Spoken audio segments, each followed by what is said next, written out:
Hey, today we're talking to my good friend Valerie, who already knows that the snooze button isn't her best friend. And she's done well in the past, but right now she might have some struggles with the snooze button coming back to haunt her again. So what's the current problem?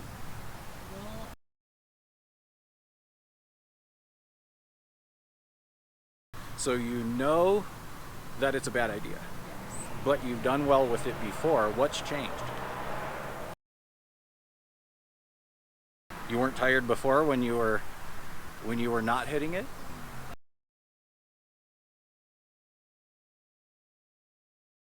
So the little baby inside, going back to Life Shop, that's what we named the part of us that we know is taking the steering wheel from the true self and taking control of our lives and our behaviors. And all of a sudden we're listening to that and we're doing the things that are rewarding in the now, which first thing when you wake up, of course, the baby's going to be in charge.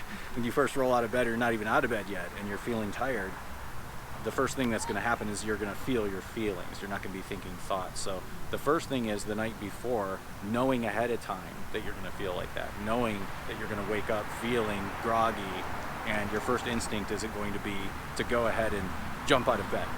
But if you already plan and you visualize that, and you realize that's for the best, and the snooze bar is the enemy, because why? Why do we know that it's bad for us? You have to kind of like repeat that to yourself once in a while. Let's come back to why it's not good for you.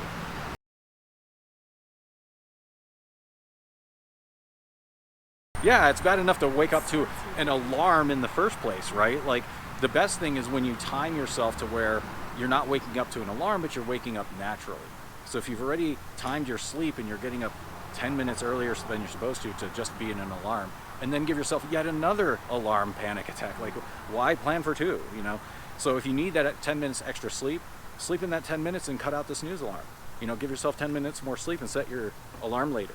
Or go to bed 10 minutes earlier, or do both, you know, but try to make it so that you have that perfect night's sleep and you're waking up right before the alarm comes on. That's how I've crafted my life lately. It's been like that for a couple years, where I've timed it to where I just start waking up and I'm like, why can't I go back to sleep?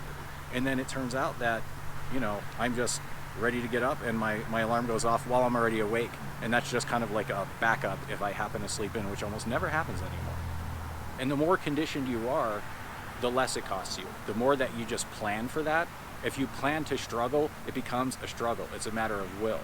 But if you're simply prepared for it and you know that day in and day out that you're waiting for yourself to wake up when it's time to wake up, and when you're, you know, arriving at wakefulness, that it's an event that you planned with your intention to get out of bed, because not only are you looking forward to getting out of bed, you're looking forward to what you're getting out of bed for.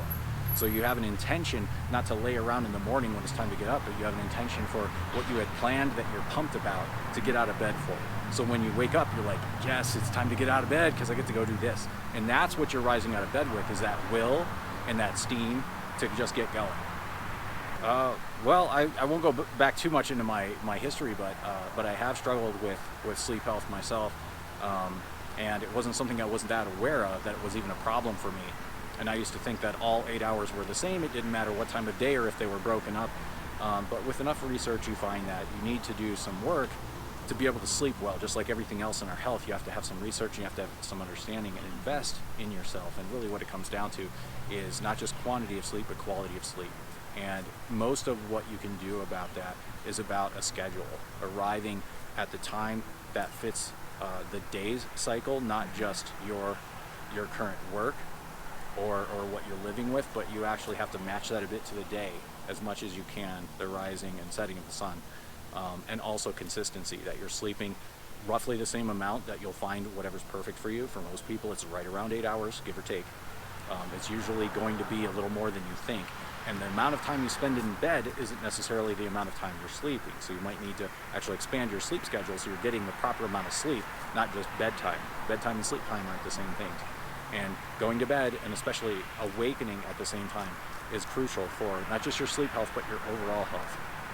And when you get that down, it takes a while for that pattern to really cement. But once you get there, once you've done that long enough weeks, you start to feel this kind of harmony and rhythm to your sleep, and you wake up feeling more rested, you go to bed more easily, you sleep deeper, and you awake feeling more rested.